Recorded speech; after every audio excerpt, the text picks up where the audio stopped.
What if the clearest proof that you belong to God is not how you love your friends, but how you love the people who would gladly silence you? In Matthew 5:43-48, Jesus confronts our instincts in an age of rising hostility, when darkness seems to be winning. Churches are pressured, and truth is being cancelled.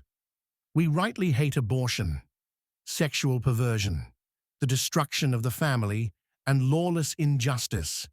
But this text refuses to let righteous anger harden into hatred of sinners.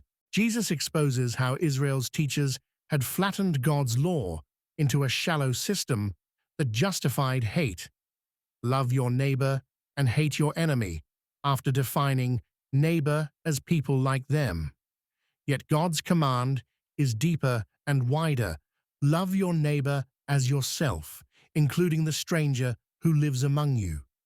When we measure ourselves by that standard, we discover we do not love God with all our heart, or our neighbor as ourselves, and we stand guilty and in need of mercy, just like our enemies. So what does true obedience look like? Jesus insists that love your neighbor must embrace even your personal enemies, the people who mock you, slander you, or work against your faith. He calls us to seek their highest good, doing kindness, refusing revenge, and praying for those who persecute us, including rulers and authorities.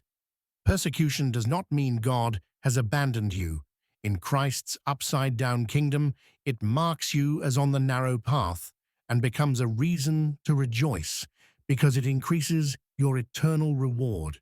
When we love enemies this way, we begin to resemble our Father, who sends sun and rain on the evil and the good, shows compassion for the lost, and warns of judgment.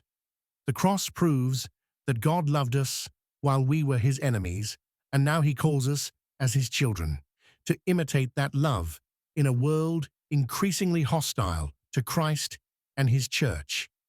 This enemy-embracing, prayer-fueled, cross-shaped love shows that the life of God is in us, and that we trust him to judge righteously and save powerfully.